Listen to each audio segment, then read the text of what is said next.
बात अगर हिट की होगी तो खेसारी लाल यादव का नाम सबसे आगे आएगा और आता ही रहेगा। ऐसे ही उनका नाम हिट और ट्रेंडिंग स्टार नहीं कहा जाता, हिट मशीन समझिए। तो होली का अभी 2 से 1 दिन बचा हुआ है और उनका लमसम होली का 10 गाना आ गया है। 10 गाना इसलिए आया है, उनका गाना समझिए कि बीच में बहुत बंद हो गया था, ना एक का दुक्का आ रहा था, ग्लोबल म्यूजिक जंक्शन का जो विवाद चल रहा था। लेकिन अभी उनको 2 महीने के कोर्ट से रिलीज दिया गया है खेसारी लाल यादव को। तो इस लेकर के समझिए कि गाना उनका एकदम लगातार आ रहा है। अभी 2 महीने का रिलीफ मिला है कि खेसारी 2 महीने गा सकते हो, 2 महीने के बाद फिर केस लगेगा। का अभी तक समझिए तो 10 गाना आ गया।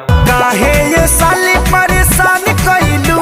बात करते पवन सिंह की तो मात्र 1 गाना आया है, वो भी गाना विवाद में घिरा हुआ है। छोटकी में डाले के बाद मोटकी में डाले के चोरी का आरोप लग रहा है उन पर।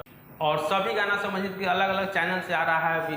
VR म्यूजिक पर है, सुजय म्यूजिक वर्ल्ड पे है, नंदा म्यूजिक जो आदि शक्ति का यूनिट है उस पे है, अन्नपूर्णा फिल्म पे है, बोका म्यूजिक पे है समझिए। तो आप गाना अगर तक नहीं सुने हैं तो जाइए गाना को सुनिए। समझिए कि 10 गाना अभी तक आ चुका है खेसारी लाल यादव का।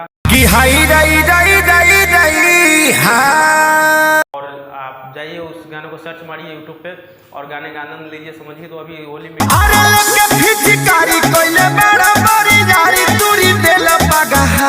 और खेसारी लाल यादव का जो गाना है तो हिट काहे नहीं रहेगा भाई। हिट मशीन उनका नाम ही है, hit machine trending star Khesari Lal Yadav.